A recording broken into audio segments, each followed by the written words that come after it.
911 এই ইমার্জেন্সি নাম্বারে এক কল অপারেটরের কাছে একদিন এক মহিলার কল আসে।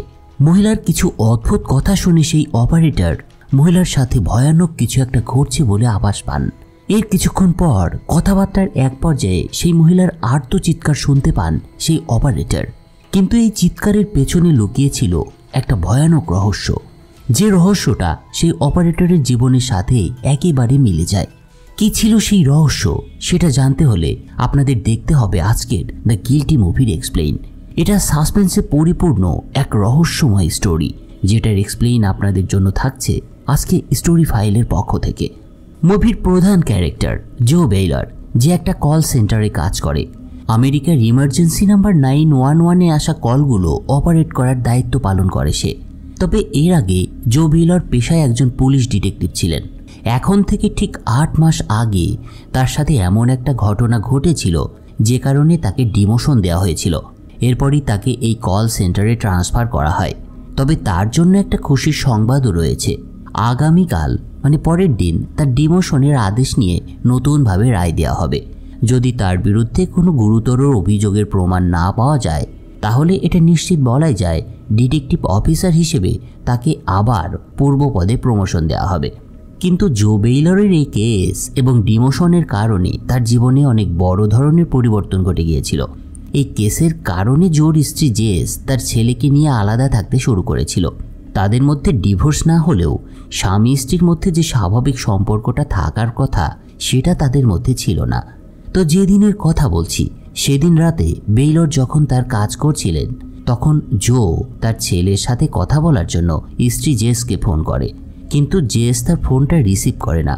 যোগাযোগ করতে ব্যর্থ হয়ে জো একটু কফি খেতে যায়।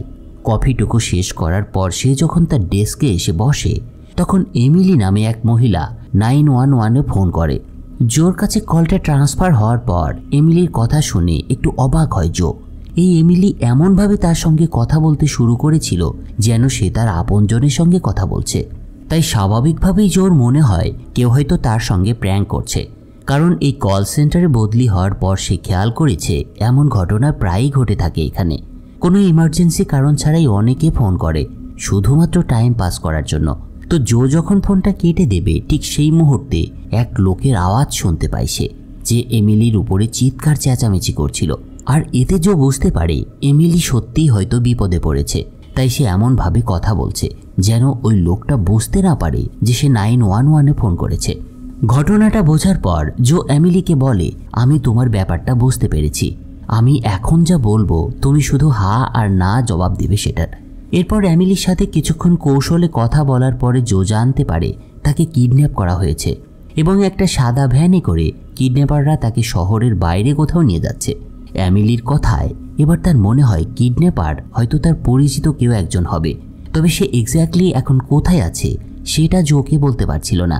তাই জো কল হোল্ড করে ট্রাফিক কন্ট্রোলে কলটা ট্রান্সফার করে দেয় এবং অফিসারদের বলে শহর থেকে বের হওয়া যতগুলো হাইওয়ে আছে সেখানে চেক পয়েন্ট বসিয়ে সাদা একটা ভ্যানে তল্লাশি করতে। কিন্তু অফিসারদের পক্ষ থেকে তাকে জানানো হয় এমনটা ঠিক এই মুহূর্তে কোনোভাবেই তাদের পক্ষে করা সম্ভব নয়, কারণ পাশের একটা জঙ্গলে নাকি আগুন লেগেছে এবং সকল পুলিশ সেখানেই ব্যস্ত। পুলিশ অফিসারের এই কথায় জো এবার বেশ টেনশানে পড়ে যায়। সে এমিলির সাথে আবার কানেক্ট হয়, কিন্তু এবার এমিলি জোর সাথে কথা বলার সময় ভুল করে সাদা ভ্যান শব্দটা বলে ফেলে। ফলে সেই কিডন্যাপার হয়ে যায় সতর্ক এবং এমিলির ফোনটা কেটে দেয় সে। ফোনটা কেটে যাওয়ার পর জো মাথায় বিশাল এক বোঝা এসে পড়ে। চিন্তায় পড়ে যায় সে এমিলিকে নিয়ে। সে ভাবে তাকে যে করে হোক এই এমিলি মেয়েটাকে উদ্ধার করতে হবে। এই চিন্তা থেকে সে প্রথমে এমিলির ফোন নাম্বার ডেটাবেজে চেক করে এবং তার বাড়ির ঠিকানাটাও জোগাড় করে ফেলে। এরপর সে এমিলির বাড়ির ঠিকানায় কল করে। এমিলির বাড়ির নাম্বারে কল করলে এবি নামের একটা মেয়ে জোর ফোনটা রিসিভ করে। এই এবি ছিল এমিলির বড় মেয়ে এবং তার বয়স ছিল মাত্র 6 বছর। কিন্তু তারপরেও ছোট্ট মেয়েটি জোকে বলে, আঙ্কেল আমাদের বাড়িতে শুধু আমি একা আছি এবং আমার ছোট ভাই অলিভার আছে। অলিভার এখন ঘুমোচ্ছে। জো এবির সাথে কথাবার্তা বলে আরও জানতে পারে তার বাবা হেনরি কিছুক্ষণ আগে এখানে এসেছিল এবং সেই তার মাকে অর্থাৎ এমিলিকে বাইরে নিয়ে গিয়েছে। ছোট্ট এবির কথা শুনে জো ডেটাবেজ চেক করে দেখতে পায় হেনরি আসলে এমিলির এক্স হাজব্যান্ড। এছাড়া হেনরির নামে কিছু মামলাও রয়েছে। এর মানে এই হেনরি লোকটা খুব একটা ভালো টাইপের না। তাই জো বুঝতে পারে এমিলিকে তার প্রাক্তন স্বামী হেনরি কিডন্যাপ করে কোথাও নিয়ে যাচ্ছে। জো এরপর এবির কাছ থেকে হেনরির নাম্বারটা জেনে নেয় এবং সে সেই সাদা ভ্যানের লোকেশন ট্রেস করতে শুরু করে। তারপর এবিকে বলে, তুমি অলিভারকে ঘুম থেকে উঠিও না, আমি তোমাদের বাড়িতে পুলিশ আঙ্কেলদের পাঠাচ্ছি। এছাড়া কোনো সমস্যা হলে তুমি 911-এ কল করে আমাকে চাইবে। এই বলে জো এবির ফোনটা কেটে দেয়। জো এরপর তার এক সিনিয়র অফিসার মিলারকে ফোন করে এবং পুরো সিচুয়েশনটা ব্যাখ্যা করে তাকে এবং এমিলিকে উদ্ধার করার জন্য একটা রিকোয়েস্ট করে। কিন্তু মিলার উত্তর দেয়, আমরা এবির কাছে পুলিশ কনস্টেবল পাঠাচ্ছি ঠিকই, কিন্তু এমিলির বিষয়টা একটু সেন্সিটিভ। এছাড়া সব ইউনিট এখন অন্য কাজে ব্যস্ত, তোমাকে সেটা বলাও হয়েছে, তাই এমিলির বিষয়টা একটু পরে দেখা যাবে।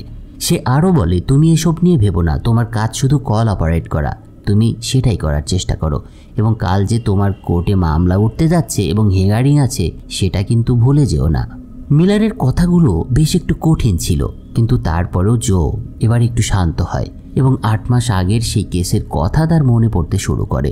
এর কিছুক্ষণ পর সে এবার এমিলিকে ফোন করে তার আপডেট জানার জন্য, কিন্তু দেখা যায় এমিলি ফোনটা রিসিভ করে না। তাই সে জেসকে আবার ফোন করে, মানে তার স্ত্রীকে ফোন করে এবং তাকে কাল সকালে কোর্টে আসতে এবং তার পক্ষে তাকে সাক্ষী দিতে অনুরোধ জানায়। জোর অনুরোধে জেস প্রথমে রাজি হতে চাইছিল না, কারণ তাকে মিথ্যা সাক্ষী দিতে হবে, কিন্তু সে জোর করুণ অবস্থার কথা চিন্তা করে অবশেষে রাজি হয়। এখন প্রশ্ন আসতে পারে, এই জোর কেসটা কি ছিল? ফ্রেন্ডস, সেটা আমরা জানতে পারবো একটু পরে। এরপর দেখা যায় জো এমিলির ফোনের অপেক্ষা করছে, কিন্তু অনেক সময় পার হয়ে গেলেও এমিলির থেকে কোনো কল আর আসে না তার কাছে। তাই জো নিজেই এবার কিছুটা রিস্ক নিয়েই হেনরি মানে এমিলির স্বামীকে ফোন দিয়ে বসে, আর দেখা যায় তার কলের উত্তরও দিয়েছে হেনরি। তার সাথে কথাবার্তা বলার এক পর্যায়ে জোর মনে হতে থাকে এই হেনরি কোনো অপরাধী নয়, তার কথা বলার ধরন শুনে বোঝার উপায় নেই সে একজন ক্রিমিনাল। তো হেনরি যখন ফোনটা কেটে দেবে তখন জোর নিজে থেকেই বলে, তুমি এমিলিকে কিডন্যাপ করে কোথায় নিয়ে যাচ্ছ? জোর এ ধরনের কথা শুনে এবার হেনরি বেশ একটু ঘাবড়ে যায় এবং তড়িঘড়ি করে ফোনটা কেটে দেয়।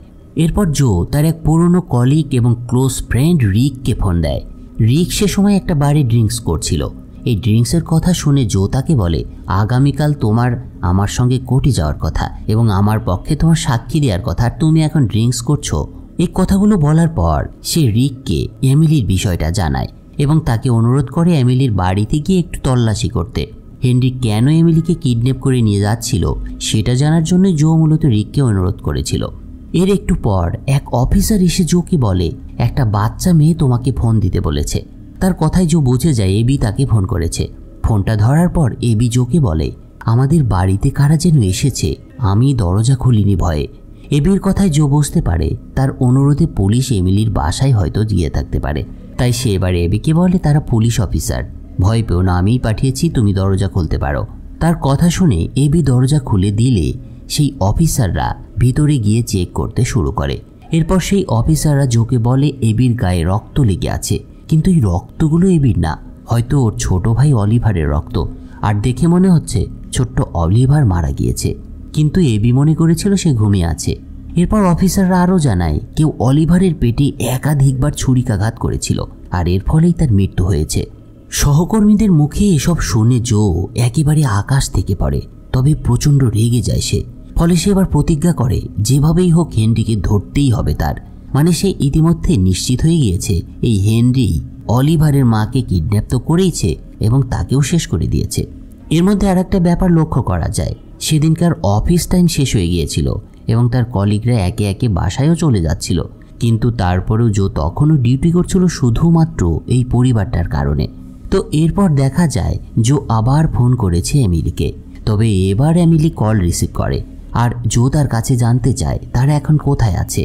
এমিলি উত্তর দেয়, আমি সামনের সিটে বসে আছি আর হেনরি গাড়ি চালাচ্ছে, তাই সে বলতে পারবে না এক্স্যাক্টলি সে কোথায় আছে। তার মুখে এসব শুনে জো এমিলিকে বলে, যদি হেনরি সিট বেল্ট পরে না থাকে তবে তুমি একটা কাজ করতে পারো, তুমি আস্তে করে তোমার সিট বেল্টটা পরে নাও আর এরপর জোরে হ্যান্ড ব্রেকটা প্রেস করো।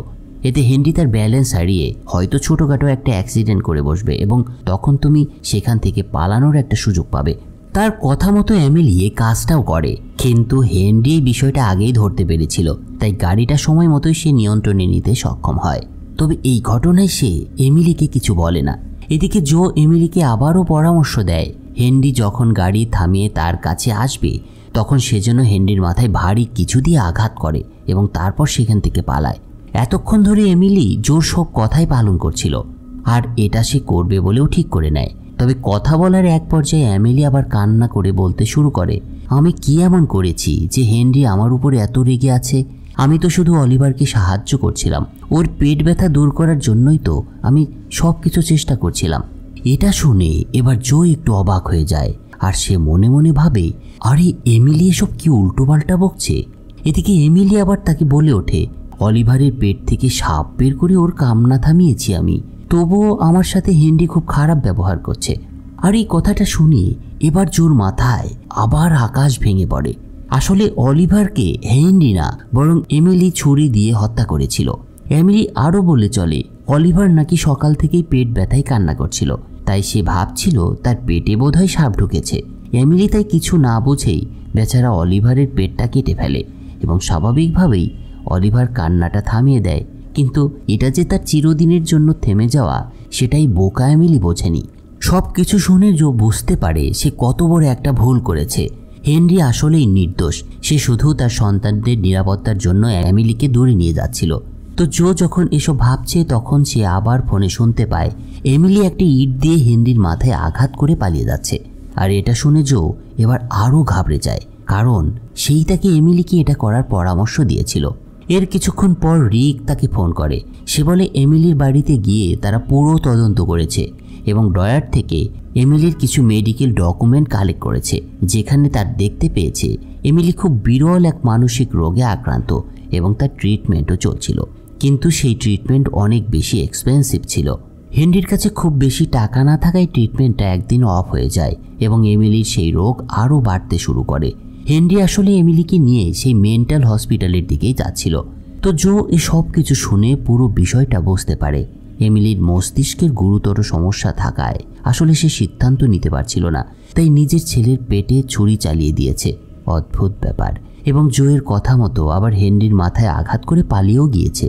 এবার জোর কাছে সবকিছু পানির মতো পরিষ্কার হওয়ার পর সে এবার ফোন করে হেনরিকে। তার সব কথা শুনে হেনরি জানায় তার মাথা থেকে অনেক রক্ত পড়ছে এবং এমিলিকেও সে হারিয়ে ফেলেছে। এরপর হেনরি কান্না করতে করতে তার ছেলে অলিভারের কথা বলে এবং এই সব কিছুর জন্য সে জোকেই দায়ী করে। এবার তাদের এই সব কথা বলার মাঝখানেই আবার নেটওয়ার্কটা খারাপ হয়ে যায় এবং ফোনটা কেটে যায়। এদিকে হেনরির কথায় জো এবার নিজের প্রতি ঘৃণা লাগতে শুরু করেছিল। সে ভাবছিল যদি সে এমিলির বিষয়টা প্রথমে বুঝতে পারত তাহলে এতক্ষণে হেনরি তাকে হসপিটালে পৌঁছে দিয়ে আসতো আর হেনরিকেও আহত অবস্থায় রাস্তায় পড়ে থাকতে হতো না। জো এবার এমিলির সাথে কানেক্ট হওয়ার চেষ্টা করে, কিন্তু দেখা যায় এমিলি কলটা রিসিভ করছে না।